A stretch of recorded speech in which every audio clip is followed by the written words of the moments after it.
have drinks in hand, so you need food. All right, good evening, everyone. I love a receptive audience. Welcome to the 2025 North American Mayor Summit Against Anti-Semitism, presented by the Combat Antisemitism Movement. This conference is in partnership with the City of New Orleans and Mayor LaToya Cantrell. Now, if you weren't here last year in Beverly Hills, I'm Jacki Karsh, a Los Angeles-based journalist, but I saw some familiar faces, so some of you may remember me. But I am honored to serve as your MC tonight and for tomorrow's program, so you'll be seeing plenty of me. What a pleasure it is to be here in Louisiana, and especially in the historic Gallier Hall. A quick piece of local history before we get started. Did you know that the Jewish community of New Orleans dates back to the 1700s, making it one of the oldest Jewish communities in the entire United States? Now, this year, we have representatives from over 200 cities across North America. Yeah, let's cheer it up. And over the next 2 days, we'll confront the challenges facing our communities and share the most effective strategies to counter rising anti-Semitism. Now, the aim of this conference is to be substantive, dynamic, and collaborative. Jewish communities today are being targeted in the public spaces we all rely on. Jews are being accosted outside synagogues, assaulted on the streets, discriminated against at work, and harassed in classrooms. It's been over 2 years since the October 7th massacre in Israel unleashed a global wave of anti-Semitism that reached every one of our cities. The Combat Antisemitism Movement's Anti-Semitism Research Center documented 6,326 anti-Semitic incidents just in 2024, and there were 2,553 in the United States. That is a 107.7% increase from the prior year. Even with the return of the hostages last month and a fragile ceasefire in Gaza, this surge has not ceased. So this summit is your moment to confront the challenge directly. As municipal leaders, you carry frontline responsibility. You are the first call when hate surfaces, and the officials best positions to respond quickly and decisively. You set the tone, you shape the policies. So over the next 2 days, you'll gain practical tools, proven strategies, and a network of peers equally committed to combating anti-Semitism in all its forms. You'll hopefully leave prepared to strengthen your cities and build a society where everyone can live safely. Can we get a cheer for that?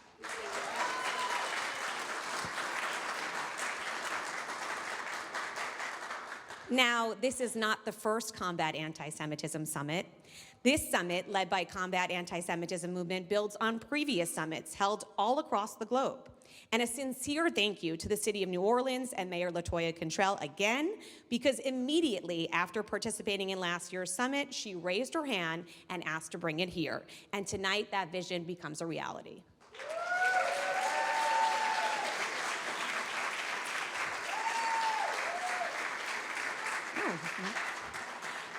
CAM also likes to thank its organizing partners and supporters, including the Conference of Presidents of Major American Jewish Organizations and the African American Mayors Association.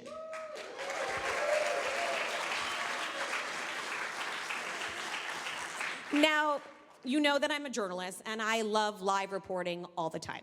But a logistics note, we want you to share your summit experience with your constituents back home via social media. But for security reasons, which I think you all understand, please do not tag the hotel where you are all staying. And our main programming will be there tomorrow. And now, please, without further ado, welcome Delfeayo, Marsalis, and the Uptown Orchestra Trio for the Star-Spangled Banner.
Thank you very much, ladies and gentlemen. Delighted to be here. And I understand that the members of the Karnofsky family are here, and they represent an important part of one of the great American stories, and that involves the greatest American ever to live. I would imagine if we had a World's Fair and every nation had to say, throughout our history, this is the greatest that we have to offer. And some might have great doctors, and some might have great orators, and some might have great scientists. And America could boast, we have one of the greatest humanitarians. We had a global ambassador. We had an individual that represented the greatest that America had to offer for much of his life and on the highest possible level. We had someone that represented what America and the world needed all the time, even when America and the world didn't realize it. Our greatest American ever, Louis Armstrong.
All right, so our esteemed musicians mentioned the Karnofskys, so I'm going to give a little bit of the history on that. So Louis Armstrong felt a deep affinity for the Jewish people due to the friendship he developed with a neighboring Jewish family, the Karnofskys. They hired him to do odd jobs, and with those earnings, Armstrong was able to purchase his first coronet.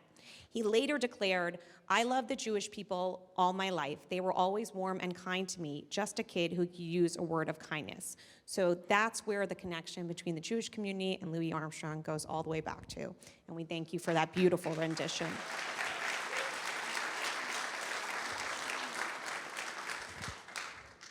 We can see that New Orleans has a rich history in culture, music. It also has a rich Jewish history. And here's something you might not know. The New Orleans Touro Synagogue is one of the oldest synagogues in the United States and the oldest in the country outside the 13 colonies. With that rich history in mind, I'd like now to welcome Rabbi David Cohen-Henriquez of Shir Chadash Conservative Congregation here in New Orleans to offer our opening prayer. Oh, thank you.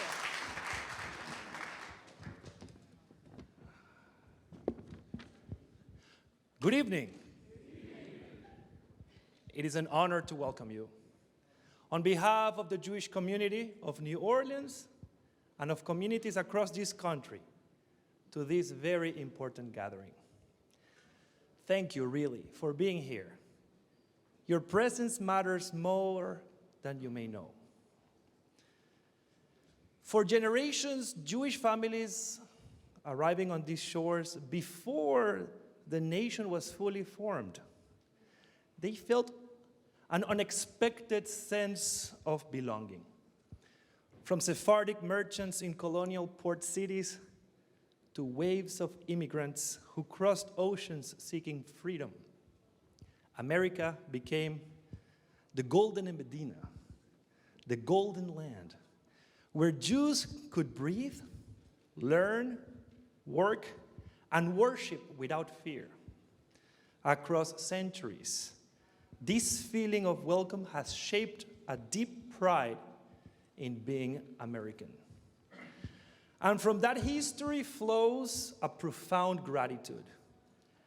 Gratitude for the promise of this country, the freedoms we cherish, and for the partnership we have found in neighbors of many backgrounds who have stood with us for generations. Yet alongside that gratitude lies a real concern. As old hatreds we thought were disappearing have returned in unexpected and very painful ways. Anti-Semitism has crept in our schools, our streets, and our public discourse. So many American Jews now walk with a quiet question in their hearts. Am I truly safe? Do I fully belong? In recent years across the country, Jews who once wore a Star of David openly now tuck it under their shirts. Parents worry each morning as they drop off their children to school, wondering if safety can still be taken for granted. College students feel they must choose between speaking honestly and feeling safe in their classrooms. And across every community, throughout our political landscape, from left to right, Jews have experienced a painful sense of isolation. Many allies with whom we have marched, advocated, and built coalitions for years have turned against us, echoing medieval libels and classic anti-Semitic tropes. Some of us felt betrayed. Others faced only silence. It has left many feeling abandoned by friends and movements we once stood shoulder to shoulder in pursuit of shared ideals. Teachers, nurses, business owners, artists, students, parents, social workers, doctors, professors, journalists, nonprofit leaders, public servants, and so many others are rethinking where they walk, what they say, and how openly they can express their identity.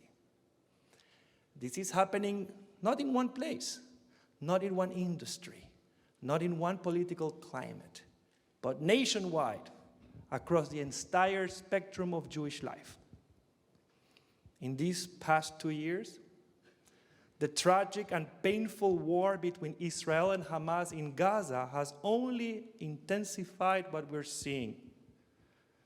For some, it has become an excuse to turn their anger toward Jews everywhere, using the word Zionist as a slur rather than a complex term that holds many different meanings even among Israelis themselves. Most people I meet, Jewish and not, long for peace, for dignity and safety for all.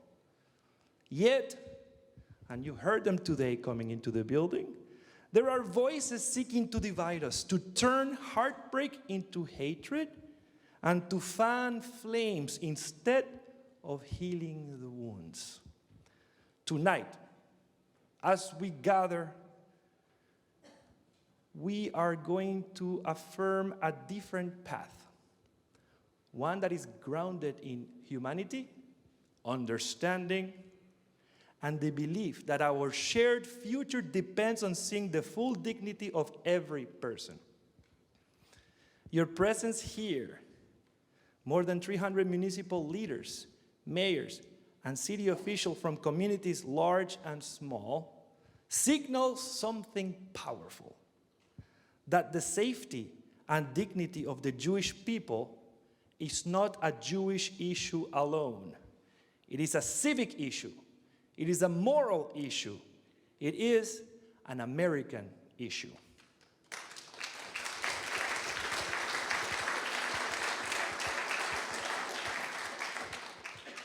We gather not just to analyze what is broken, but to build what is possible, to imagine cities where no child must hide their identity, where public spaces are free of intimidation, and where difference is welcome as part of the human story and embraced as a source of strength. We are all here to find real solutions that protect our communities and strengthen this country. With that spirit, I invite us to turn our hearts to prayer. Eternal God, source of all life, we gather today as leaders, as neighbors, and as guardians of the moral fabric of our communities. We gather because every city, every street, every school, every home deserves to be a place of safety and dignity. We gather because hatred, old, corrosive, and persistent, must never be allowed to take root in the soil of this country or in the hearts of its people. Holy One, please bless these mayors, these public servants, and partners with clarity and with purpose and with courage of action. Grant them the strength to protect the vulnerable, to uplift the marginalized, and to speak truth, especially when silence will be easier. Let their leadership be a beacon of hope that illuminates the path toward justice and peace. We remember that anti-Semitism is a human problem. It is a warning sign of a society's unraveling, a threat to the safety of all. Today, we commit ourselves to build cities where identity is never a liability, where difference is embraced, and where every person can walk without fear. God of compassion, place understanding in our hearts and resolve in our hands. Inspire us to transform fear into partnership and suffering into solidarity. Help us create together a country where the dignity of every person, every child of God, is fiercely protected. And may the work we do today and the next days ahead bring blessings to our communities, to our cities, and to all who yearn for a future free of hatred in this land of the free and home of the brave. Amen.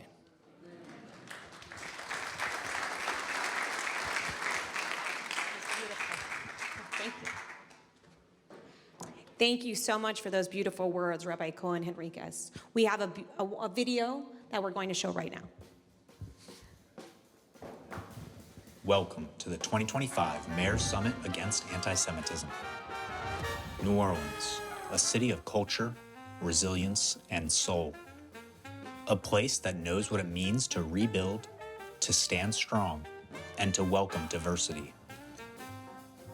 It is fitting that mayors from across the United States gather here to confront one of humanity's oldest and most persistent hatreds, anti-Semitism.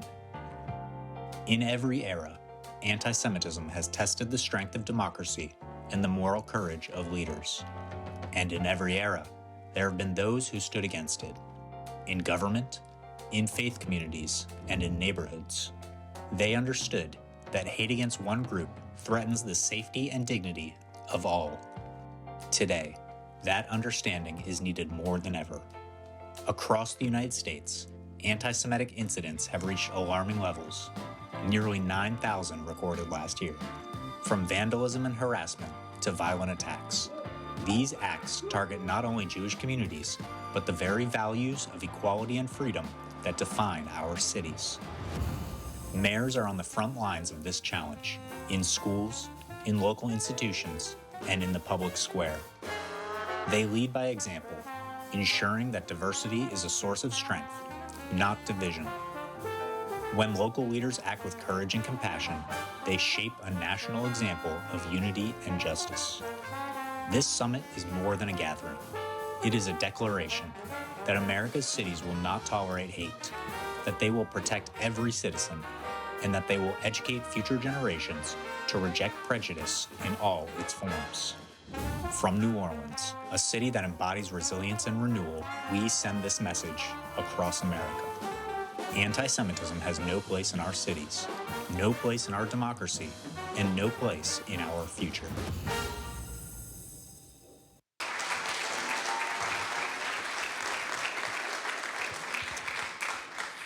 We're honored to welcome a guest who probably had the longest travel of anyone here from Tel Aviv.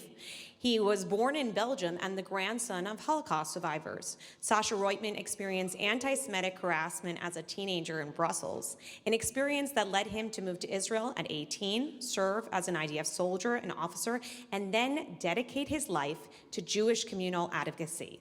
Over the past 6 years, Sacha has led the Combat Antisemitism Movement as its chief executive officer, shaping CAM into the leading global Jewish voice it is. Please welcome Sacha to the stage. Thank you so much. Wow, thank you so much. Good evening, everyone. I didn't expect the parade. Thank you, Mayor. That was amazing. I didn't expect the guests you invited with you. Thank you. This is working? Yes. Yes. But first, before I start formally, what we saw today in the parade is the spirit. Once some are sending message of hatred, we were strong, we were dancing, we were chanting. Thanks, Mayor, for sharing that, because that was an experience. That's the message we need to take home. We're not going to let them win, my friends. We're not going to let them win. That's the spirit. And just for this moment, I'm so proud we went to this city, because that was the message today. So first, it's such an honor to open the 2025 Mayor's Summit Against Anti-Semitism in New Orleans. Friends, mayor, partner, it's a very special moment for us. And we know what it takes to lead a city. We have other issues to deal with, but you decide to take a moment to pause and to come here with us to fight anti-Semitism together, because it's important for you, it's important for us. So we first appreciate it deeply that you put everything on the side and you come to do that with us. So thank you for taking the time, for traveling from all the corners of the United States. I hope you're going to have the time to look at the list of cities represented here in the room, but we have right now, and tomorrow we have more, we have over 150 mayors and deputy mayors in this room. They represent together 30 million people in America. 30 million. We have cities from many states. We have a big delegation from Florida. Where is Florida? Oh. Georgia, where we are, Georgia? I didn't hear you, Georgia. Yes. Alabama. Texas. We have New Mexico, right? New York, California, Virginia, Michigan. Where is Michigan? Oh my gosh, guys. Real big day. Iowa. That's my accent, sorry. I tested you. That was not film, right? I don't see. That's good. My friends, as you know, anti-Semitism has no boundaries. Digital media, global trade, it's fly, going city to city. But if one city stops it, it doesn't move to the other one. So we can do it. We stop it city by city. To open this summit, I decided to speak and to share a little bit more personally about my story and why I'm alive today. And really, there is a story why I'm alive today. And I'm a proud father of 3 children. I'm alive because a mayor saved my grandmother during the Holocaust. And not just one mayor saved my grandmother, but also an entire village saved my other grandfather. They were saved, both of them, by mayors during the Holocaust. That's amazing. And that shows the power and the importance of municipal leadership.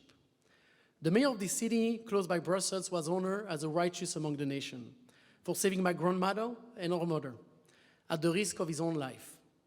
The title of righteous among the nation is the highest recognition in history given to non-Jews who choose to save Jews while the Nazis and the collaborators were sending them to the gas chambers. My grandfather was saved in Belgium as well by an entire village. Everyone knew that he was Jewish. Everyone knew in this village there was a Jewish family. Not the mayor, not any resident, not anybody said anything when the Nazis came, because they were protecting them as their own friends and neighbors. Him, his brother, and his mother were saved. And this is why I'm alive today, because some people saved them. Yes.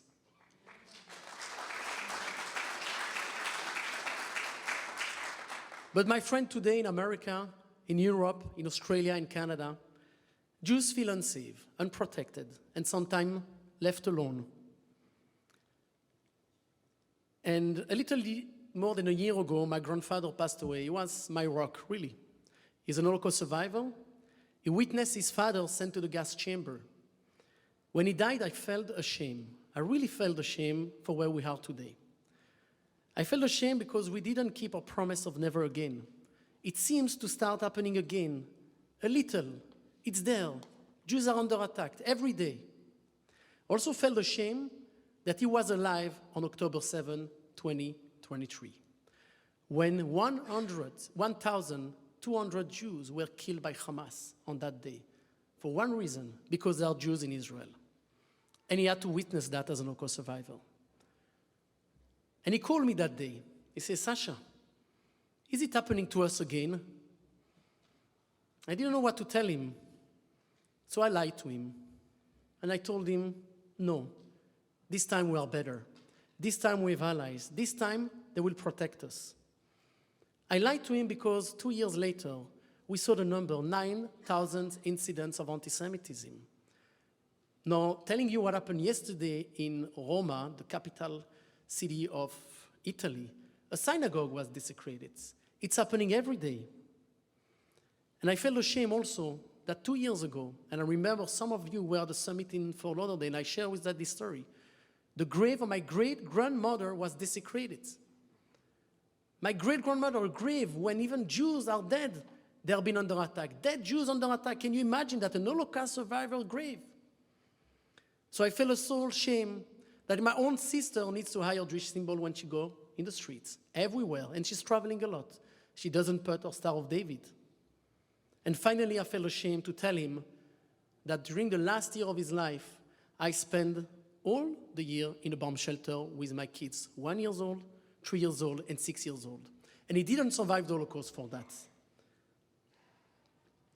I feel kind of relief that he left this world, seeing the numbers of this year of incidents. Because only in the past 2 months, We saw last week a synagogue attacked in United Kingdom. In New York, probably you saw that in the news, a huge demonstration calling for global intifada in front of the synagogue in New York 2 weeks ago. And 2 months ago in Manchester City, in Manchester, in the United Kingdom, 2 Jews were murdered on Yom Kippur. That's, my friend, terrible. And I'm proud that he didn't, I'm not proud, but I'm happy that he didn't need to see that because it continued after October 7. He left this world having seen only one part of the truth. He hasn't seen all the demonstration. He hasn't seen the students intimidated on campuses. He hasn't seen the intimidation online and offline. He hasn't seen all of that. And also, I needed to protect him from the truth. At the end of his life, he didn't watch the news anymore. He asked, what's happening? I told him everything is fine. But everything was not fine. Saying all of that, I have hope. It sounds ridiculous, but I have a lot of hope. I have hope when I see this room, when I see the leader ready to stand up, and so many of you are here today, others are not here today, they can't come, but they are here to stand up. More than hope, I believe we can make it. I really believe we can make it. I wish to return to the grave of my grandparents, to see them and to tell them it was a mistake. We repaired what was wrong. What was broken, we just repair it. And now, today, no Jews are afraid to go to their schools, to the synagogues, to the Jewish community. It was a mistake, and we repair it all together. And I wish I can do that in the near future. So for all the victims of anti-Semitism across history, and God knows how many we have, for our own society, for our own democracy, we must overcome these hatreds. It's not a question anymore. It's something we have to do.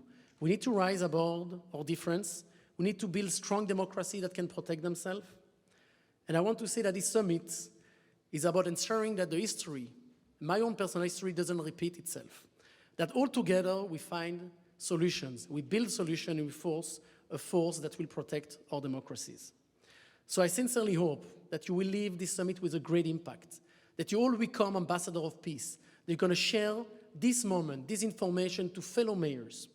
And I would like to say that we have 150 cities today in this room, that after this summit, we're going to have thousands of cities joining together, fighting together, and that we start in the United States, we move around the world, and together we build the largest mayors program in the world to fight for democracy, to protect our communities. And I think we can do it.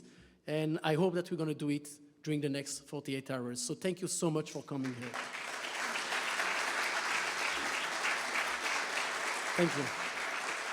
I have to thank a few people, and I would like first to thank Mayor for hosting us, for the leadership that you brought into that, for your team that was so much dedicated to do that. We're going to see the transition from Beverly Hills to New Orleans in a few minutes, but thank you for your leadership in Beverly Hills and your partnership. Thank you. You have one name that you heard, all of you, when you get invitation, is Lisa Katz, that run the program. Thank you, Lisa. We have an amazing team that you're going to see, but work behind the doors to make this summit a reality. Thanks, Jacki, also, for investing your time, traveling to us for the second time. Thank you so much. Thanks to all our partners. We have the Jewish Federation of New Orleans that we're going to hear tomorrow morning for supporting us, become partners in hosting us here. The New Orleans and Company, right? Which is also a sponsor of the summit, responsible for the tourism in the city, and we already experienced some of it, so thank you so much. The Conference of Presidents of Major Jewish Organizations is also a sponsor of it. Thanks to all of them to be able to make this summit a reality. Finally, I have the founder of CAM also present, Adam and Ellen Barron. Thank you so much for what you do in the past 6 years. It's amazing. And when I say that we start with this room, when we start the first time, we were 60 mayors from across the world in Athens. Then we were 60 mayors in Fort Lauderdale from the United States. Then we moved to 200, 300. Today, CAM is working from Australia, Paris, and United States with 2,500 mayors to make a difference. Thank you. Have a great summit, everyone.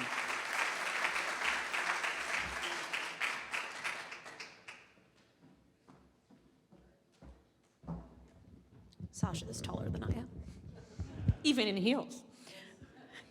Thank you, Sacha, for your dedication, and we all share your hope to build a better future. Can we get another round of applause for Sacha? So I'm so pleased to introduce my friend from my neck of the woods in Los Angeles, the mayor of Beverly Hills, Sharona Nazarian. And since we're talking about Beverly Hills has many claims to fame, aside from hosting last year's Combat Antisemitism Mayor Summit. But here's one you may not know. Just maybe a little trivia for anybody in the audience. Which city landmark is the most photographed in all of the city of Beverly Hills? Anybody know? It's actually City Hall. Now, City Hall has appeared in so many movies and TV shows over the years that some even joke it actually needs its own agent. Sorry, that was a corny joke. Beyond the cameos, Beverly Hills has always supported its Jewish community and more recently has set a national standard for action, especially through Mayor Nazarian's Never Again Is Now initiative. From memorials to resolutions to swift responses to hate, Beverly Hills doesn't just walk the walk, it doesn't just talk the talk, it walks the walk. Mayor Nazarian was a keynote presenter at CAM's Australian Mayor's Summit on the Gold Coast earlier this year and recently joined CAM's U.S. Advisory Board. So please join me in welcoming Mayor Sharona Nazarian to the stage.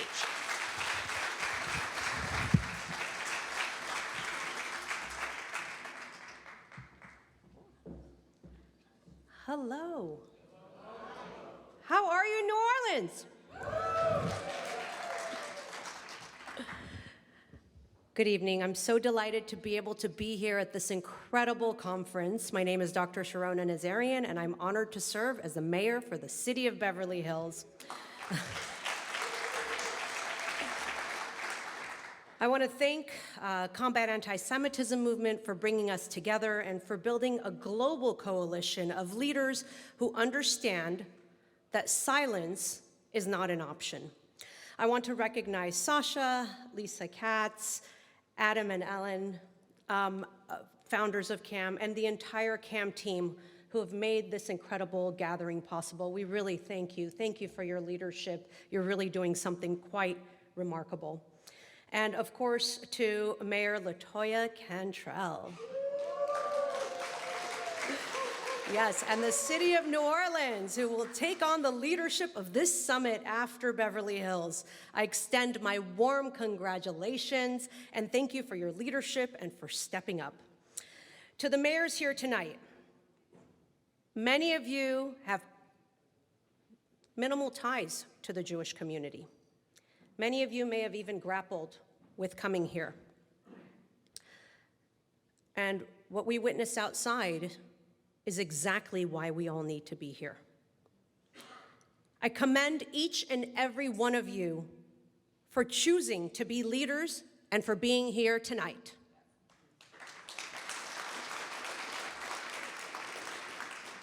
Tonight I come to you not only as a mayor, but as someone whose life has been shaped by this struggle. I am an immigrant. I fled Iran with my family due to religious persecution. We came to the United States seeking safety, freedom, and the chance to live without fear. Today, I stand before you as the first Iranian-American Jewish woman to serve as mayor of any city across the United States of America.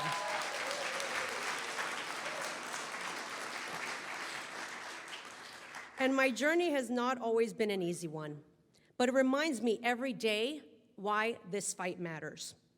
Last December, my city had the honor of hosting the CAM Mayor's Summit in Beverly Hills. Leaders from across North America gathered with our community, and what came out of it was much more than just dialogue. It was resolve, strategy, and most of all, action. Tonight in New Orleans, I know you are in for the very same. You will learn, you will connect, you will gain tools. Now, some of what you hear may not be easy. It will challenge you, but it will also strengthen you. And that is exactly what this moment in history demands. On October 7th, we witnessed the deadliest massacre of Jews since the Holocaust.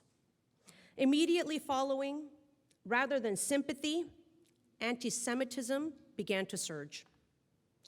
It has shown its ugly face in classrooms, on university campuses, in our streets, and even in our city halls. This is not a story that is unique to Beverly Hills, New York, New Orleans. We see it happening all around the world. As leaders, we do not have the luxury to look away. It is our duty to keep our community safe, to protect the vulnerable, and to be a voice for those who need one. You see, my friends, when I was a little girl, no one was there to speak for me. That is why I chose public service. So no child, no family, no community would go voiceless. My mayoral theme this year is unity.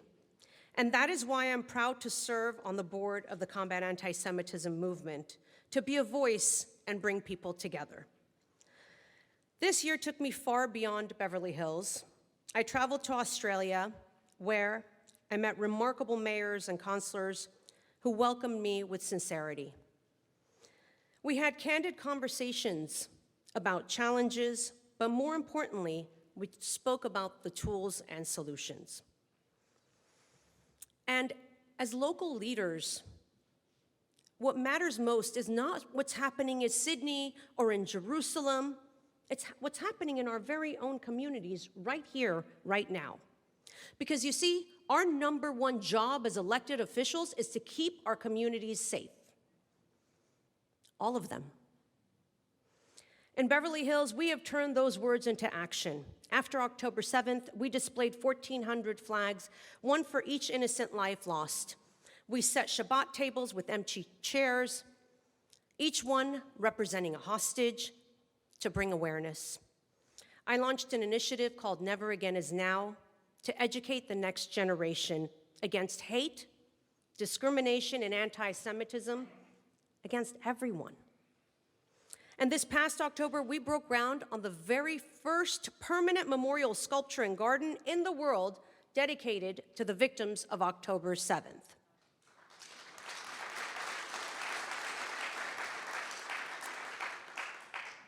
Why did we do this? We did this to educate the next generation so such atrocities never happen again to any race, any religion, any marginalized group. You see, it's important for us to be here because none of us can do this alone. Local government is the front line of democracy. We are closest to the people, closest to the streets, and closest to the challenges that our communities face. That is why your presence tonight matters. By being here, you are part of a coalition, preparing yourself with knowledge, with strength, and with solidarity. And you are showing your communities that they are not alone. That is what civic responsibility requires. You do not look away when any marginalized group is targeted. You do not stay silent when hate rises. Silence creates room for danger. And today you are either with your Jewish community or you choose indifference. There's no gray area. Tonight, as Beverly Hills passes its leadership of this summit to New Orleans, I do so with optimism and with so much hope.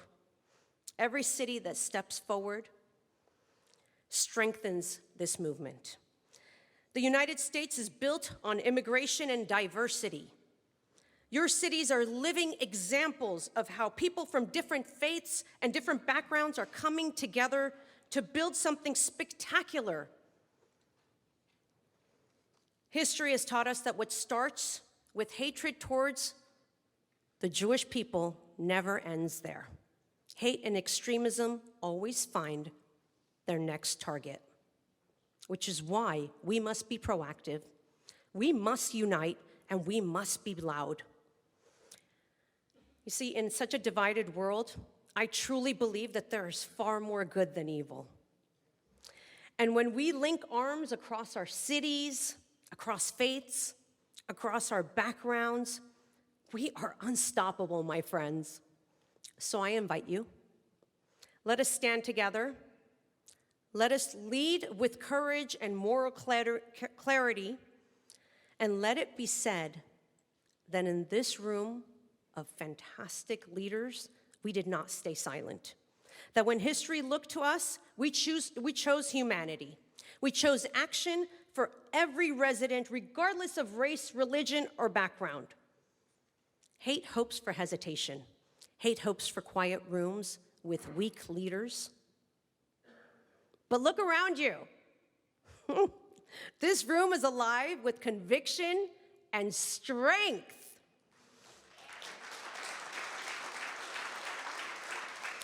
We will not allow hate to win. I thank you for your leadership, for your courage. I thank you for choosing unity and humanity. Together, we will build a safer, stronger, and more unified future for all. Thank you so much. And before I close, I would like to take a moment to recognize our incredible host. And on behalf of the City of Beverly Hills, it's my pleasure to present a certificate of appreciation to Mayor Cantrell and New Orleans.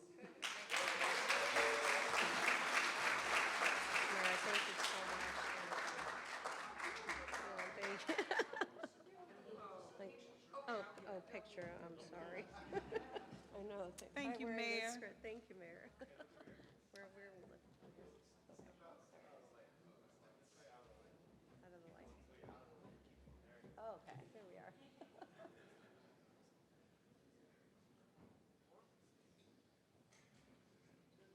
Thank you so much. All right, let's give it up for our mayor.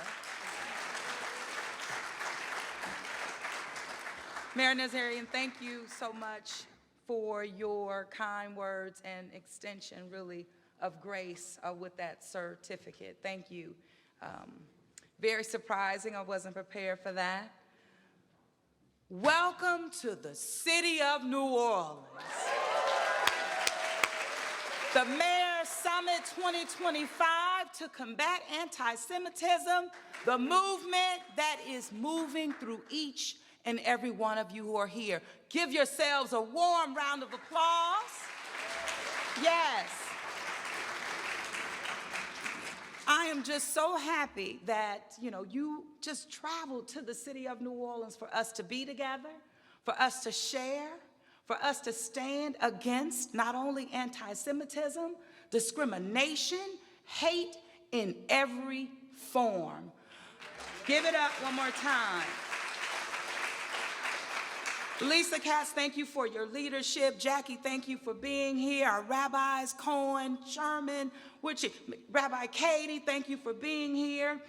Listen, the list truly does go on, and I know that we have dinner waiting downstairs. But let me just be very clear. When I participated in the conference last year in Beverly Hills, and really speaking to what I knew that we had experienced, just being a part of this world-class city of New Orleans, one who understands the spirit of people through humanity, who is second to none in the level of culture that is woven through in the most Afrocentric city in the U.S. This city, we know, was founded in 1718, culmination of cultures coming together. It was the place where the free people of color could live. In 1806, when the United States purchased Louisiana, it doubled the size of this country, not just by land, but in slaves, in people who were enslaved, that went on to build what we know, the United States of America. So, for the city of New Orleans, and when the question was asked, who would be next, it didn't take any level of hesitation for me to raise my hand and say, New Orleans, we are ready. We want you to be with us, because we're not only standing together in Beverly Hills, that we're standing and will stand together in the city of New Orleans. Give it up. Give it up. Delfeayo, thank thank you so much for your words, for who you are, your family, who you've been, sons and daughters of the city of New Orleans, recognizing, as you said, Louis Armstrong, keeping that spirit of love and humanity alive. That is our collective responsibility. So while we're standing together again against anti-Semitism, we're standing together against every form of hate, wherever it is and however it comes. Make no mistake about that. And I want to thank the African American Mayors Association and CAM for understanding that there's some synergy there that we represent. It's not just about one, it's all. And you can't stand against hate on one side and then feel good and safe on the other. It's all or nothing here in the city of New Orleans. So make, again, no mistake about that. All or nothing. So, yes. So we see unity, we see humanity, and we understand that it is about the people-to-people relations, that this is what it's all about, and it's about our future. So get ready for 2 days of learning, collaboration, of feeling the love, the culture, and what real leadership not only looks like, what it sounds like, and the actions that follows through, the results. That's why we're here. So once again, thank you for being here. Welcome to our city. Again, the world-class city of New Orleans. Yes, thank you.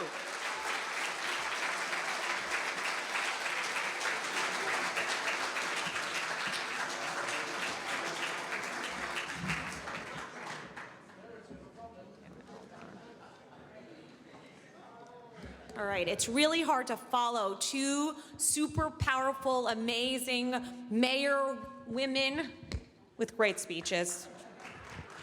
Hold on, I'm gonna move this off. All right, that was wonderful. So thank you, Mayor Cantrell, again for your remarkable leadership. Now it's time to introduce, hold on. The next leadership relay, we're handing the baton to someone who can keep pace.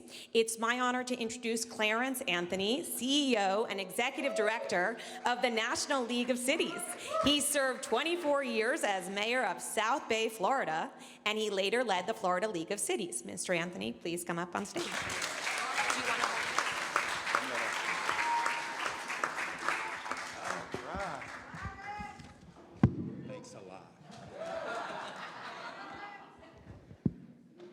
You know, who would have ever imagined in 2025 we would be still in this fight?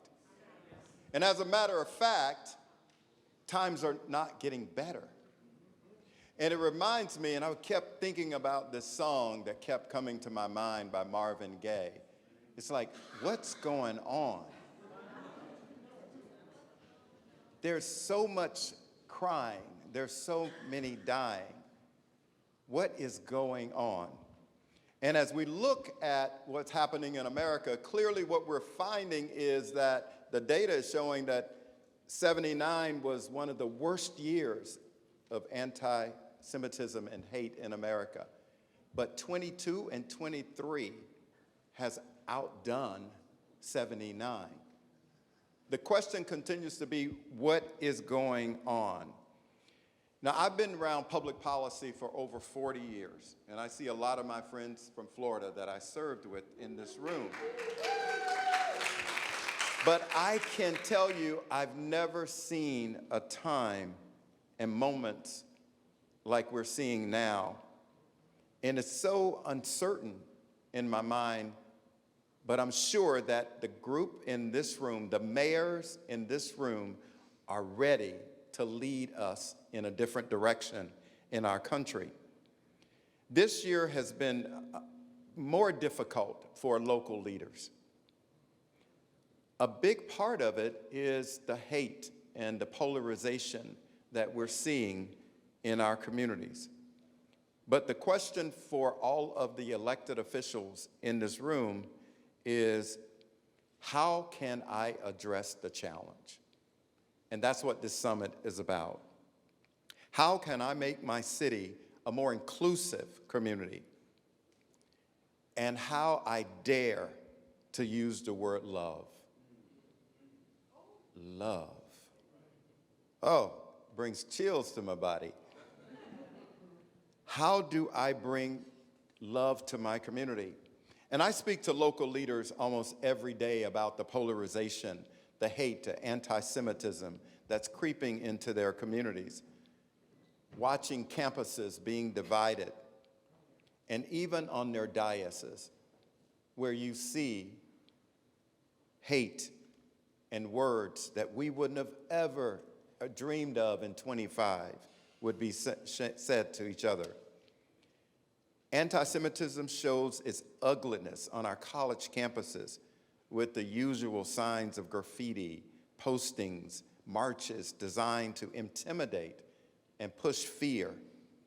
And sadly, too frequently, hate leads to violence that takes the lives of loved ones, family members, especially as we reflect on Pittsburgh, as well as Boulder, Colorado. I know that many of you didn't expect this was going to be your role when you raised your hand to become mayor of your community. Well, I'm here to tell you, you got a job to do. You raised your hand to take on every challenge that came to you. You made a commitment that you were going to serve all of the residents that are in your community.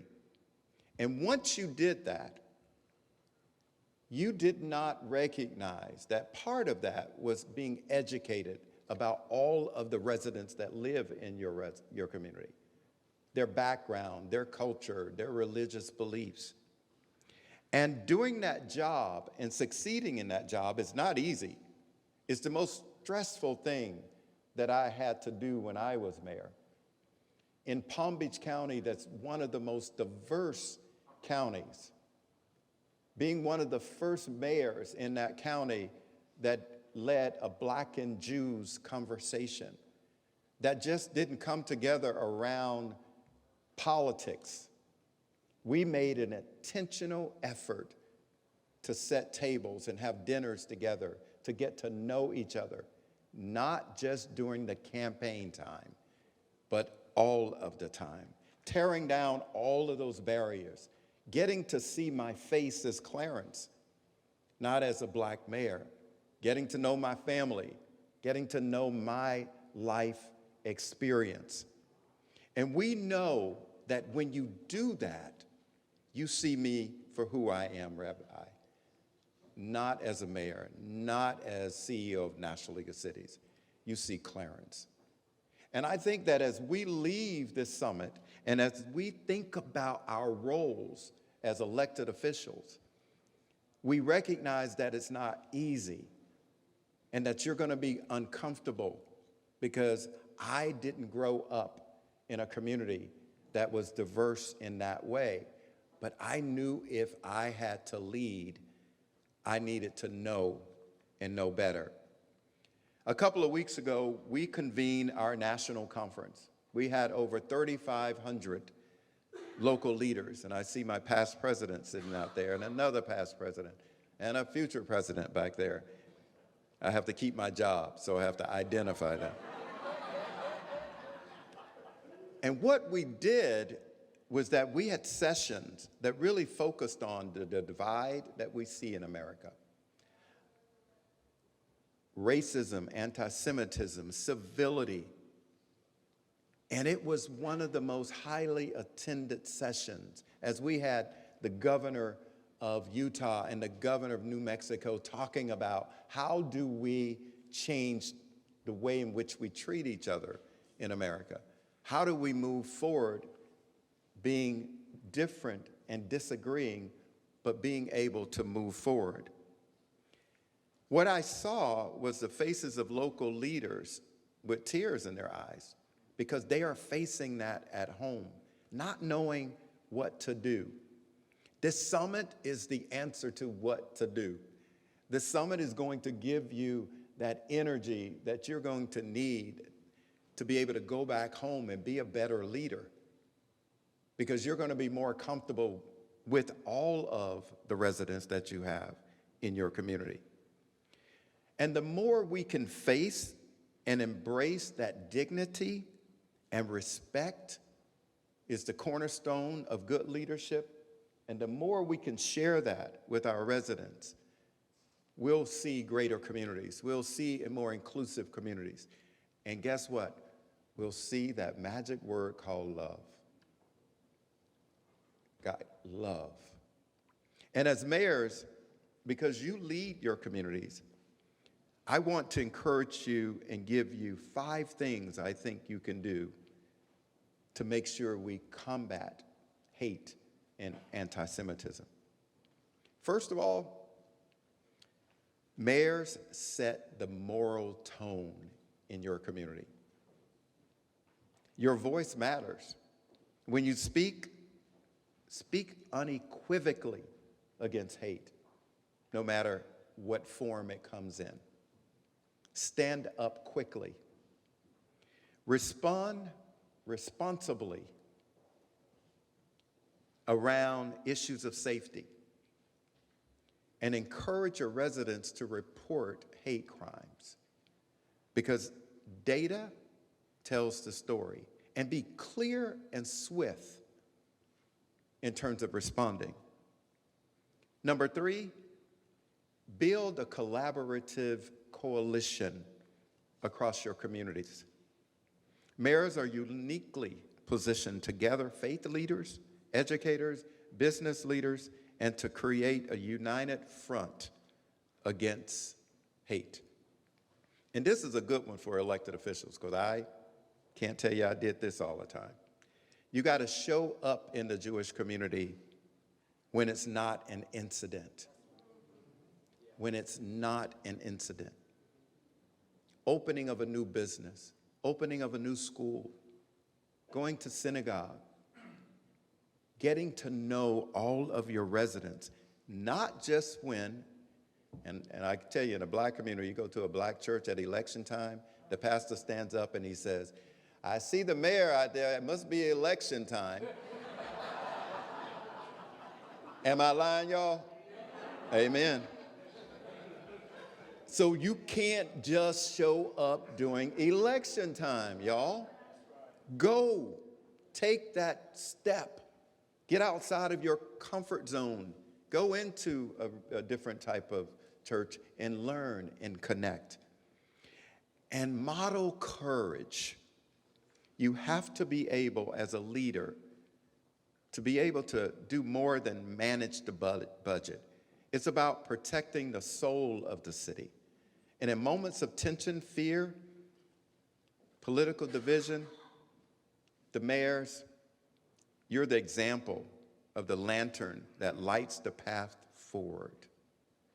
And believe it or not, when something happens in the community, it's not the business community. The microphone is in the mayor's face. So I ask you, leaders of America's cities, you got to provide stability, clarity, and steadiness. And I'm asking you, 1, to stand up immediately, visibly, against anti-Semitism and hate.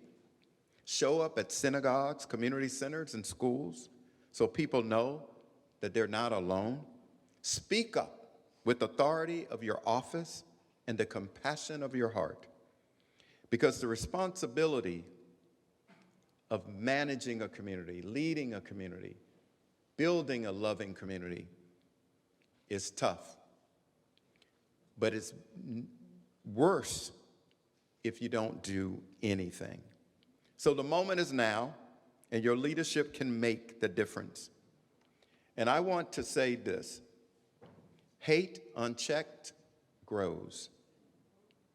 And Dr. King reminds us, injustice where anywhere is a threat to justice everywhere. And that includes hate and all the other isms. And in the words of Mayor Vince Williams, I love you, and there ain't nothing you can do about it. Thank you, Mayor.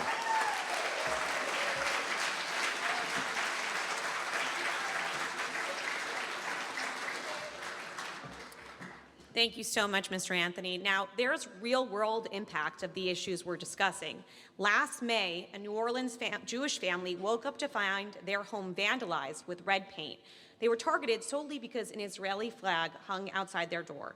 Tonight, Josh and Julia Zuckerman are here to tell us what that experience was like. Please welcome them.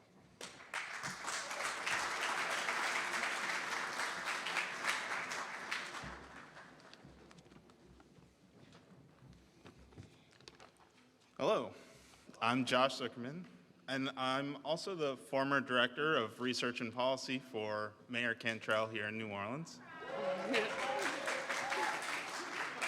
My name's Julia Zuckerman. I'm the Legislative Director for the New Orleans City Council President, J.P. Morrell. And so we know what it's like a little bit to be in your position. Being mayor is the hardest job in America, and I can say that having worked in a mayor's office and now being 3 years in the private sector, my job is so much easier. And, you know, I wish I could tell you we were here because working in government and being Jewish, we solved anti-Semitism, but unfortunately, as you just heard, we're here because my wife and I were the targets of an anti-Semitic attack. And in our case, you know, it started with an ordinary day at work. Anti-Israel protesters were frequenting our city council meetings, just like they're outside this building right now. It was annoying, but not unusual.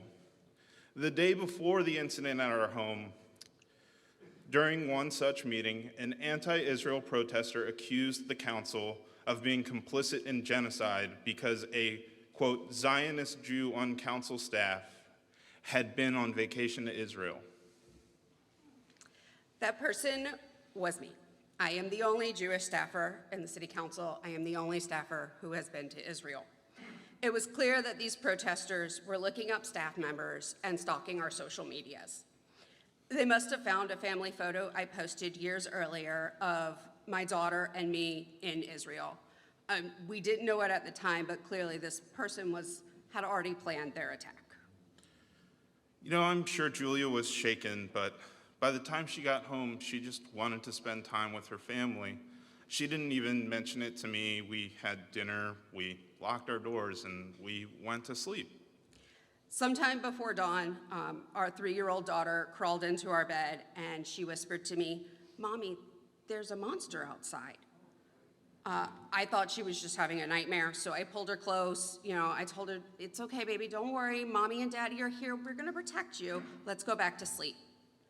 The next morning, when I walked outside, I went cold. The entire front of our house, our porch, our siding, our steps, our windows, was drenched in blood red paint. Thick, dripping, violent. And my daughter looked up to me and she goes, "Mommy, why did the monster paint our house red?" I tried to stay calm for her. I tried to smile and pretend it was okay, and that's one of the hardest things I have ever had to do. How do you explain anti-Semitism to a 3-year-old? How do you explain that a monster really did come in the night? So I'm lucky enough to work from home, and I was already at work in my office, and I heard Julia shout, "Josh, you need to come outside right now." I was immediately alarmed. The tone of her voice was something I'd never heard before, and I dropped what I was doing and ran out the door. I immediately understood the message. The paint wasn't random. It was a threat. It was a punishment for expressing solidarity with the innocent Israelis that were massacred on October 7th, with the hostages, hundreds of which had just been captured by Hamas. The hours that followed were a blur, including interviews with the local police and the FBI. But the motive was clear. We had been targeted because someone pointed to us in a public meeting and said, "That Jew." And strangers decided that made our home with our children in it fair game. And I think we all know how easy it is in 2025 to find a home address, especially one occupied by two super chronic voters and government employees. What happened next mattered too. The community showed up, friends I hadn't seen in years, the Jewish community of New Orleans. They brought bagels and coffee and love, and they helped clean our house. The council president and vice president stood on our porch and condemned the act. The support didn't erase our fears, but it did help us breathe again. And that's why it means so much to stand in front of you today, leaders of cities across the country, because even now, we still tense when someone lingers outside of our house. We still hesitate before going outside visibly Jewish. And yet, we do it anyway, because our children deserve to know that monsters don't get to decide who we are.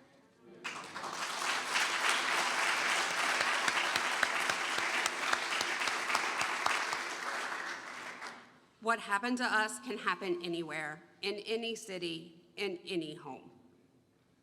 So please, believe your Jewish communities when they say something is wrong. Take them seriously when they ask for help with security. Understand these threats are real. Be brave. You know, walking past the protesters tonight to this building, I thought to myself, the person who did this to my house that I'm about to go give a speech on could be there right now. They could recognize us. It's scary, but the burden is on us to be brave, all of us in this room. Your leadership matters, your voice matters, and your choices, what you condemn, what you fund, what you prioritize, can make the difference between a family feeling safe or feeling hunted. So thank you. Thank you all for listening to our story. Thank you for being here tonight. And thank you for choosing to lead with courage. We need it now more than ever.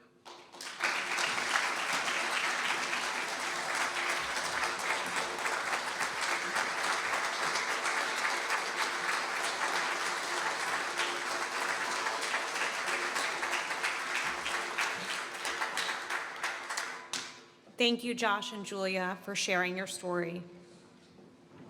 Now it's my privilege to introduce the Honorable Roy K. Altman, United States District Judge for the Southern District of Florida. A Venezuelan-born Jewish American, Judge Altman has emerged in recent years as a prominent and vocal advocate against anti-Semitism. He's written opinion pieces and spoken out publicly about the aftermath of October 7th and the resurgence of Jew hatred in the United States. Please welcome.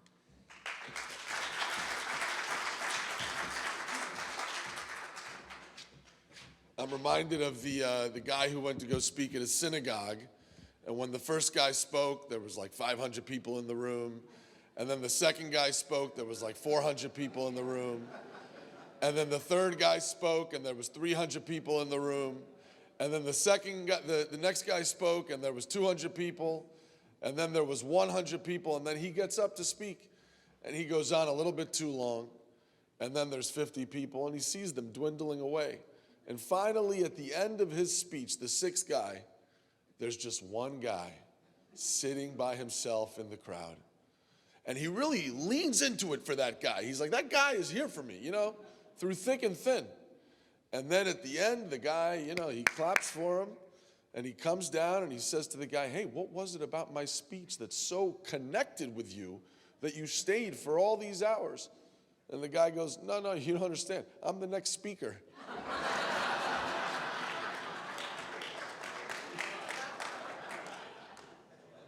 I love what was your name again? I love what you said about having a fair where every country gets to select their most important person. And what would it look like, though, if every family got to select their most important person. And I'd like to tell you about the most important people in my family, the people that I'm here because of today. And those are my grandparents. My grandfather, Izu, he was from the Kingdom of Romania. I'll tell you his story in a second, but I'm a federal judge because of him. He was living in Venezuela, dying of cancer. I was in college at Columbia. They love the Jews at Columbia, you may have heard. I'm real proud of that. And I was applying to law school. And my grandfather was dying of cancer. So my father said, come back to Venezuela. It'll be the last time you get to see him. So I flew to Caracas with him. And if you know anything about Venezuelan history, in 1998, there was a dictator, Hugo Chavez. He took power. The Constitution said he could stay for 5 years. But, you know, he's a dictator, so you think he's going to live with that? No. So in 2003, he petitions the Supreme Court of Venezuela to run for another 5-year term. But the Supreme Court looks at the Constitution. That's what we judges do. And they said, look, it says only 1 5-year term, so you can't run again. But no self-respecting autocrat is going to live with that. So what does he do? He packs the Supreme Court with 17 of his nearest and dearest, and he petitions for reconsideration. Now, I'm going to tell you now a little secret, okay? We judges, we do not like reconsideration, okay? We ruled, move on with it, all right? But these judges, they looked at the Constitution and they said, you know what, there's a little ambiguity here. Not only can you run again, you can run as many times as you like until the day that you die. So the next day, 1 million Venezuelans took to the street to protest. Now, I should tell you that when we Venezuelans say 1 million, we really mean like 100,000. But it's still a lot of people. It's still a lot of people, okay? And that's the day that I had arrived in Caracas with my father to bid farewell to my grandfather. And while my father was taking care of his affairs, my grandfather said, hey, let's go outside to the balcony and play chess for the last time. So he brought me out to the balcony. He was real skinny and sickly at that time.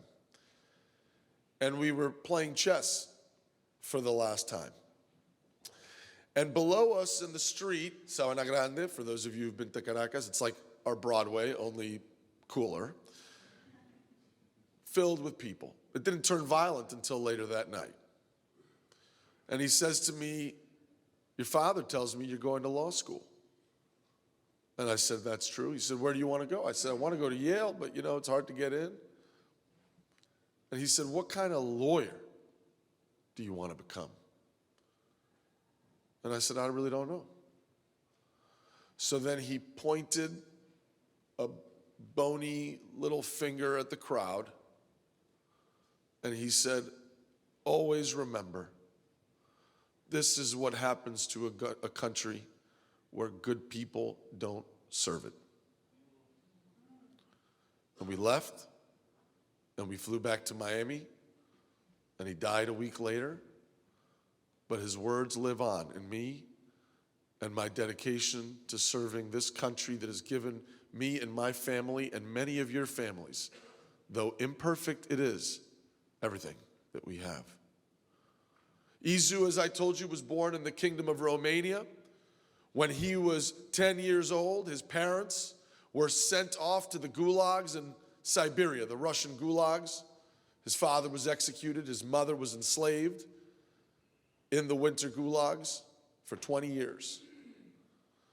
His uncle took him into Prague, and when he was 16, Kristallnacht happened, a pogrom against the Jews of Germany. And his uncle Max said, this is going to be bad, you got to get out of here. So he put him on a train and then a boat from France, hoping to come to America. But we weren't taking Jews at that time, as you probably know. So he ended up in a place he probably couldn't pick out on a map, Venezuela, a place whose language he didn't speak. And he brought only one thing with him, a Kiddush cup that his uncle Max had made for him, that we still use in my house with my sons every Shabbat on Friday nights. And he worked as a bellhop at a hotel in Caracas. He worked hard and he learned Spanish. And by the time the war was over, he had made enough money to become the general manager of the entire hotel chain and to buy a plane ticket back to Europe to find his family. He found his mom. He found his sister who had survived a concentration camp in a refugee camp outside of Bucharest. And he said to them, look, we're done here. They don't like our kind here. But there's a whole new world out there. We can go and make a life for ourselves. And so he convinced her family to go west with him. And they stopped in Paris for 2 or 3 nights. And they went to dinner one night. And they were served by a waitress. Well, she was blonde and beautiful. And we Jews, we like blonde and beautiful. And so he was a little bit of a talker. And he was chatting. And he learned that she was Jewish. And she had been hidden by a non-Jewish family during the war. Before the Nazis came, her father had asked a business associate on the other side of Paris to take her in. And they agreed to pretend that she had married their son and that she was a Christian girl from the countryside. And she lived most of the war pretend married to their son. One night in 1944, she was invited to a party at a warehouse in violation of the curfew, but she was 16. So the rules sometimes don't apply to them. So she went to the party and she started dancing with a young man she thought was very handsome. And they were dancing and until the day she died, she told me he never spoke to her, never even told her his name.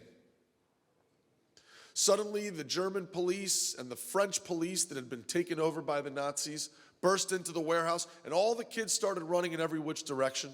She hid in a garbage dumpster behind an alley.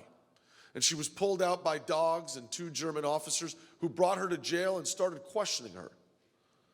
And they were asking her all these questions about this guy that she was dancing with all night.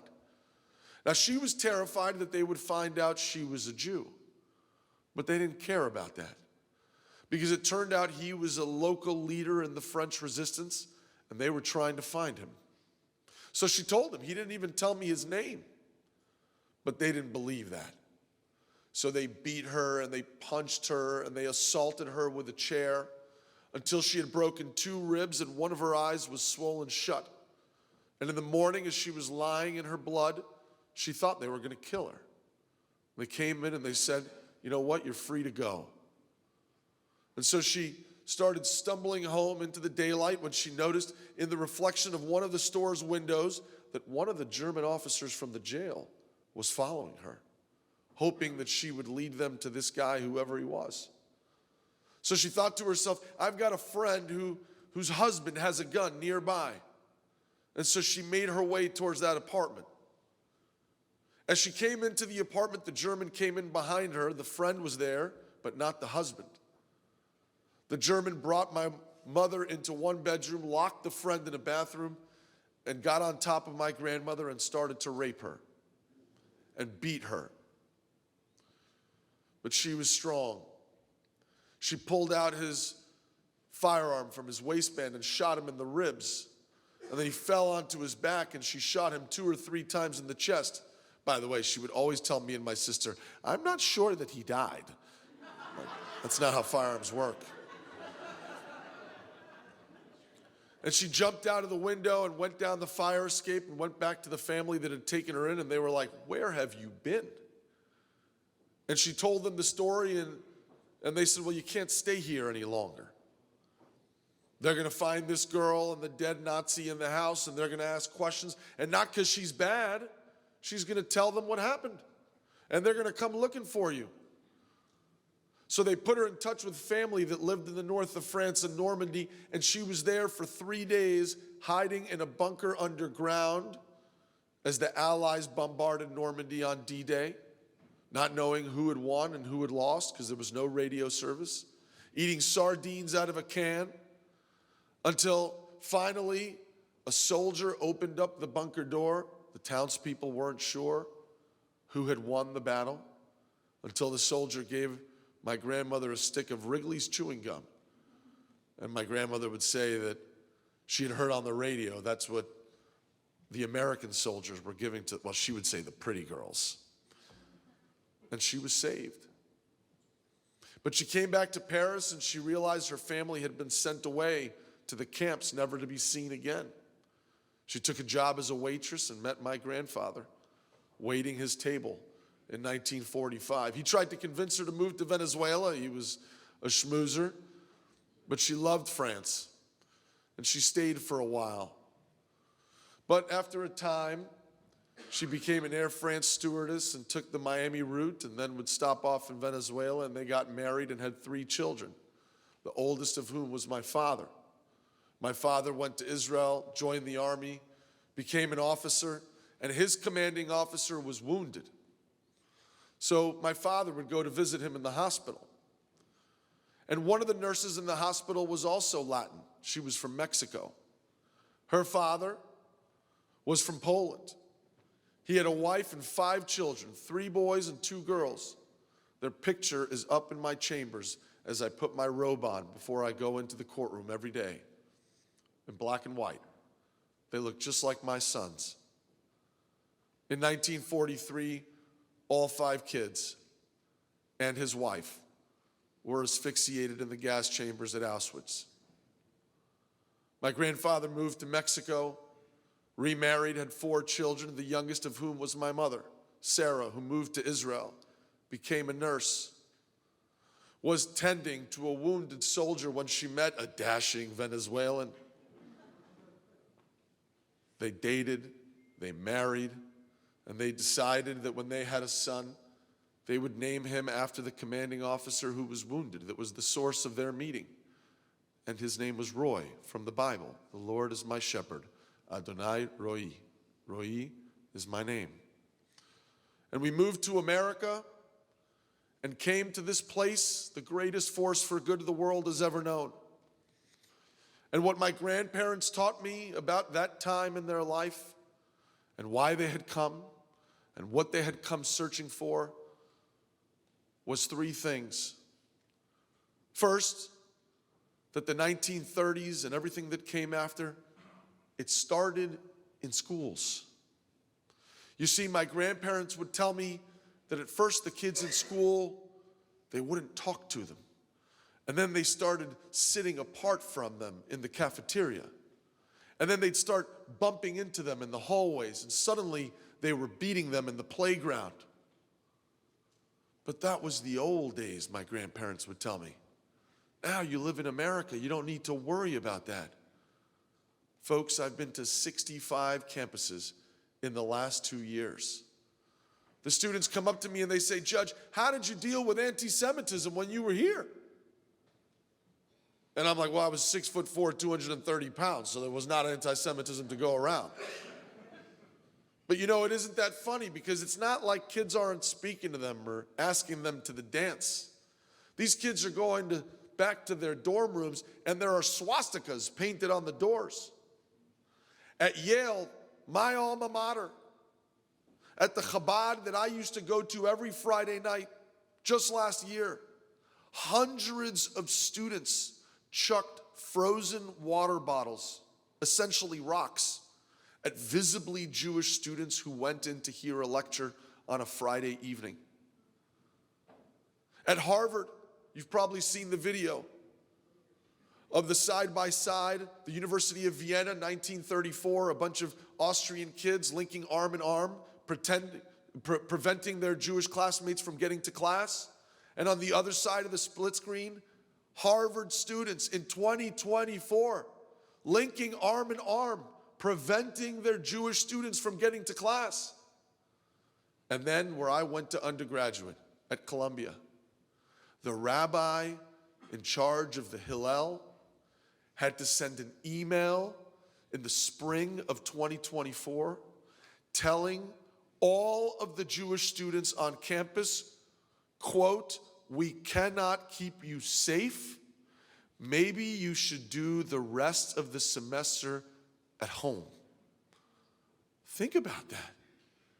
These kids paid $50,000, $60,000 to go to school.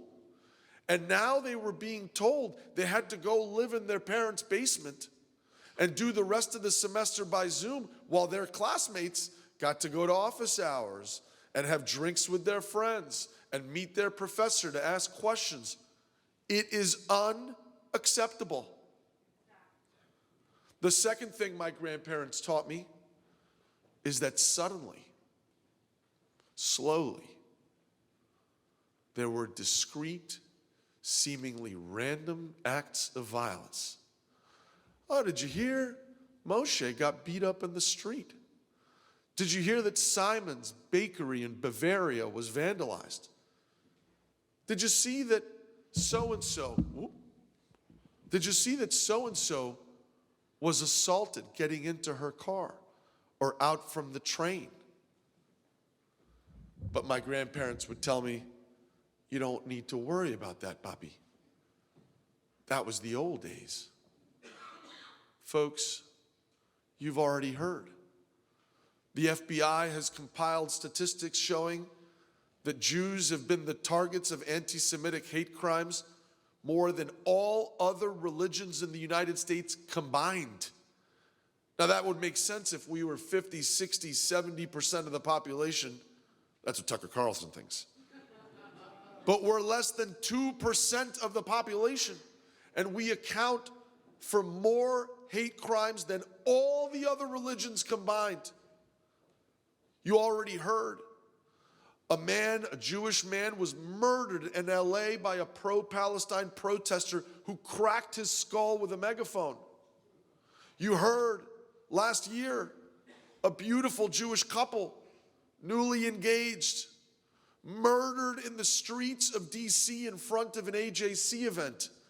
And when the young woman, 26 years old and beautiful, tried to crawl, bleeding to death, to the end of the street and got finally to the curb looking for someone to help her, this deranged man pointed the firearm to the back of her head and blew her brains out on the street and yelled, "Free Palestine."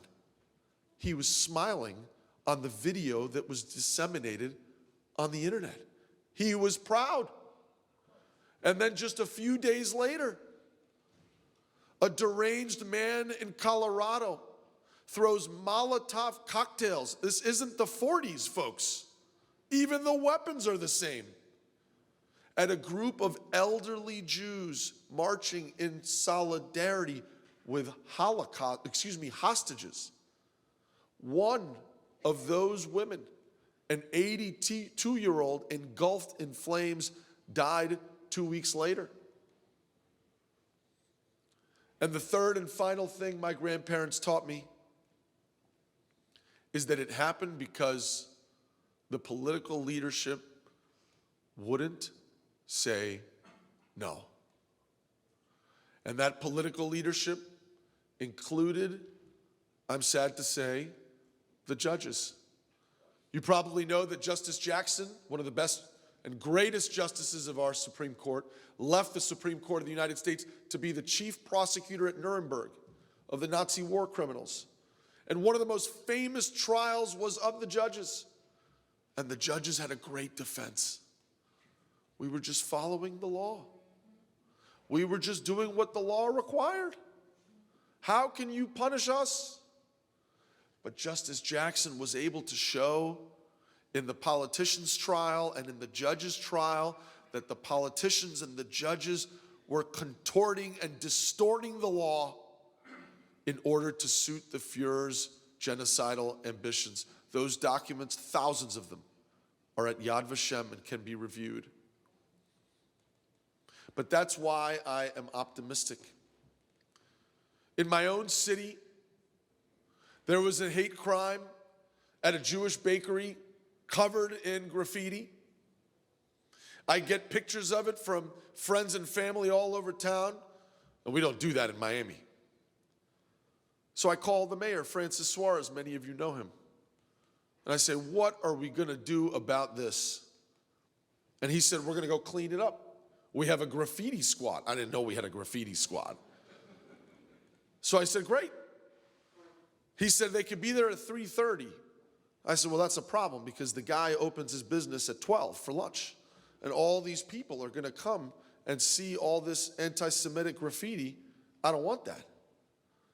So he says, you know what? You're right. He says, a Catholic Cuban from Miami says, why don't you and I just meet there and clean it up, the two of us? And we did. And we got our hands dirty and we put our gloves on and we started squirting the water in the middle of the summer, cleaning it all up. And suddenly people started coming from all the neighborhood and cameras and reporters. What are you doing here? And we told them, we will not stand for hate in our community. And guess what? The mayor put a task force on it. 2 days later, the man was found and arrested. He's in prison now, and it's never happened again in the city of Miami.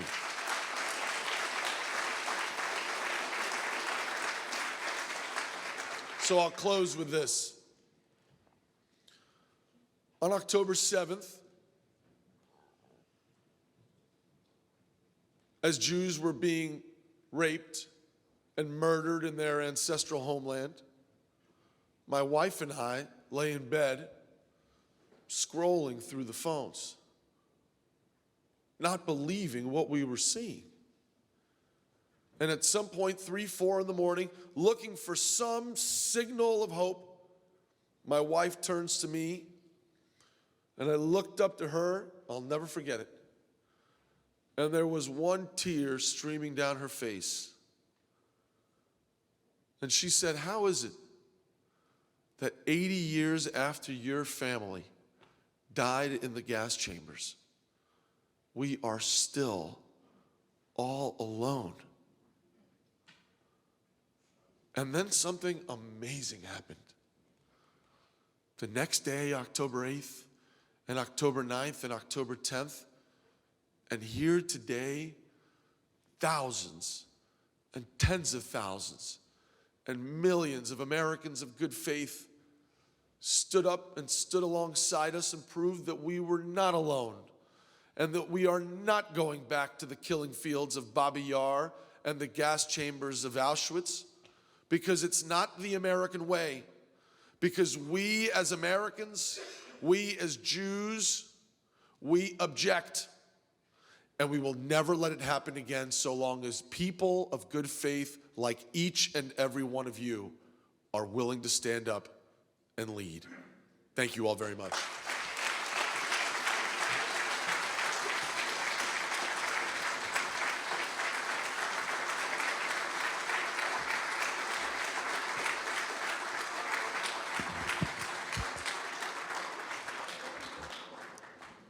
Wow, powerful words and incredible story from your family.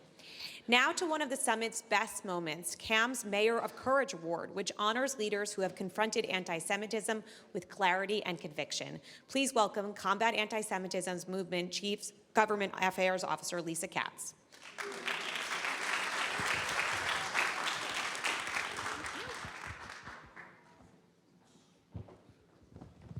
Good evening, everyone. So I am honored to be here tonight. You'll hear more from me tomorrow. But tonight to present the Mayor of Courage Award. And it does not go to all of you, though it could, for staying here in your seats without dinner. But we appreciate that. But it could actually go to all of you for being here and standing up against hate. Because I know, being a former mayor myself, how difficult it can be to stand up and do what's right, not only for your residents, but for humanity. And all of you being here today are demonstrating that courage and what it means to stop racism, to stop anti-Semitism, and to stand up for what's right. So tonight, though, it is my honor to present our Mayors of Courage Award to Mayor Nancy Rotering of Highland Park, Illinois. And Mayor Rotering, you do Illinois proud, so thank you very much. an attorney by profession and a lecturer at Northwestern who has had their issues with anti-Semitism. Mayor Rotering is now serving her 4th term in office. God bless you.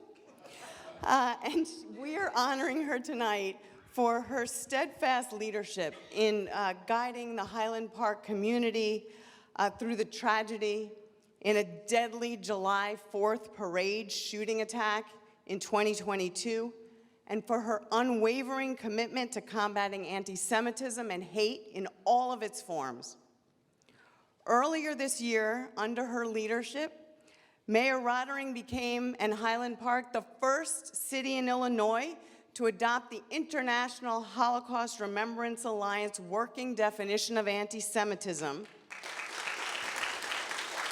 And most importantly, they did it in a municipal ordinance rather than a non-binding resolution. That is an important and impactful distinction that gives this commitment real weight. So thank you. Highland Park has also officially recognized and celebrated Jewish American Heritage Month each May, ensuring that Jewish history, identity, and resilience are publicly honored as part of the city's story. Mayor Rotering's example shows what true leadership looks like and what can happen when a mayor uses the full power of her office to protect their residents and lead with courage and heart. So please join me in thanking Mayor Rotering for her outstanding leadership and congratulate her for tonight's Mayor of Courage Award. Thank you. Thank you. Here, come take a picture.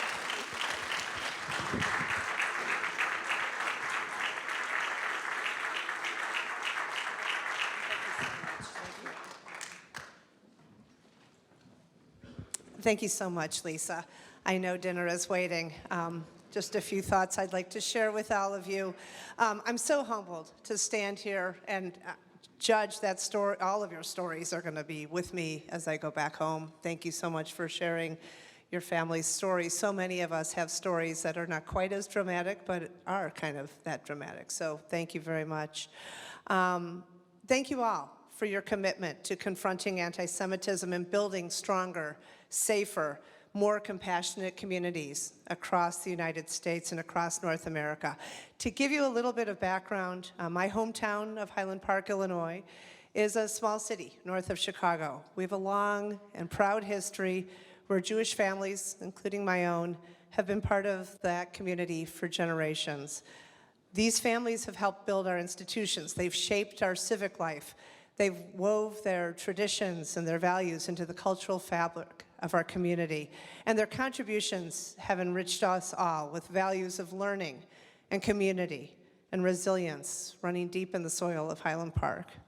When our city endured mass gun violence on July 4th, 2022, while it was not an act of anti-Semitism, it, of course, left us shaken and vulnerable. And in the aftermath, we were suffering with deep pain that was still healing. Just as we were starting to regain our footing, the horror of October 7th struck the Jewish world, and that trauma, I have to tell you, reverberated straight into Highland Park. It wasn't something that happened far away, but it directly impacted our families, our friendships, and our hearts. 2 years later, that grief is still raw, and we continue to hold close the memories of those who were taken, including Hirsch Goldberg Poland, whose parents were raised in Chicago and whose cousins still live in our community, and Itai Seif, who spent time in Highland Park through our sister cities delegation.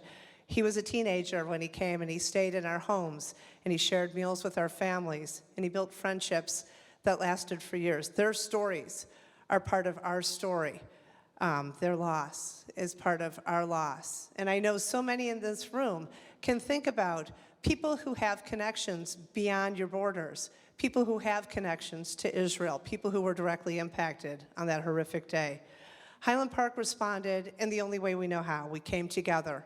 We prayed together. We mourned together. We wrapped our arms around the families navigating unthinkable uncertainty. As a city, we recognize the pain and the horror of the hostages and their families. And before every city council meeting, We talked about them. We mentioned them. We reminded people that they were still being held captive against their will. And we formally designated October 7th as a day of remembrance and solidarity with our community, a promise that the victims, the hostages, and their families are never forgotten. Even as we cared for one another, though, we could not ignore a larger truth: the rise of anti-Semitism, not only abroad, but here in the United States. As you've heard tonight, it's appeared subtly and overtly in our schools, in our public spaces, in our streets, and online. For a community still recovering from mass violence, this rise in hate has felt particularly distressing. So Highland Park has always been built on principles of inclusivity and tolerance and respect. Anti-Semitism or any form of discrimination goes against everything we believe in and everything our residents deserve. And as we've done every single time it raises its ugly head, we take action in our town and regionally, cognizant that our neighboring communities are stronger when we all stand together to defend our shared values. We strengthen security around houses of worship, and we deepen communication with our clergy. We sought expert guidance and became one of the first communities in the country to receive training specifically developed by the United States Department of Justice to enhance trust and support of Jewish communities and law enforcement. Regionally, we implemented proactive measures to promote vigilance and public safety by partnering with our neighboring communities who join Highland Park in condemning anti-Semitism and all acts of hate. Through information sharing, through joint training, and shared public safety dispatch services. And as Lisa mentioned, we became the first city in Illinois to formally adopt the IHRA working definition of anti-Semitism by ordinance, not by resolution.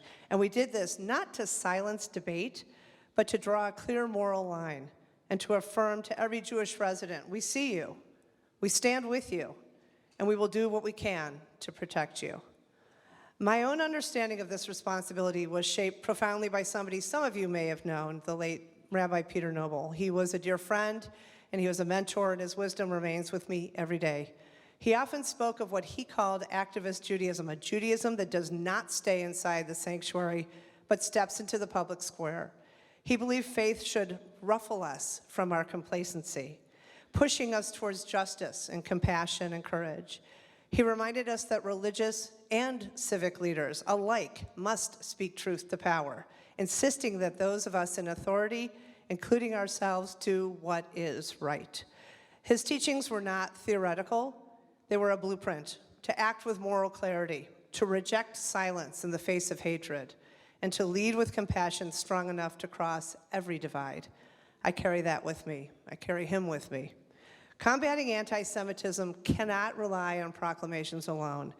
Education, advocacy, and action are essential to building the kind of society our children deserve. Teaching empathy, respect, and understanding from an early age stops hatred before it can take root. Community programs that promote dialogue and intercultural exchanges help bridge divides and build social cohesion. Empowering young people to be informed, compassionate residents is one of the most meaningful investments any community can make. So tonight, as I accept this recognition, I do so on behalf of the people of Highland Park, the parents and the grandparents, the students and the teachers, the faith leaders, the first responders, the volunteers, the allies, and the advocates, and so many others who have shown time and again that community is strongest when we show up for one another. They are the reason why I am here, and I know you in this room are the reason why I am here. So I may be preaching to the choir, as we are in a room among friends and allies, but I do offer this call to action. Let our cities not only condemn anti-Semitism, but actively cultivate understanding. Let us lead with courage and with clarity, and let us build relationships that go beyond our borders. We all share a responsibility to safeguard our residents. Let's create communities where the dignity of every person is protected, not just in principle, but in practice. May we move forward with conviction. May we support one another in this work. And may we build a future where every person, Jewish or not, can live with safety, belonging, and peace. Thank you so much for this honor. Thank you for the work that you are doing each and every day to confront hate and to strengthen all of our communities. Thank you.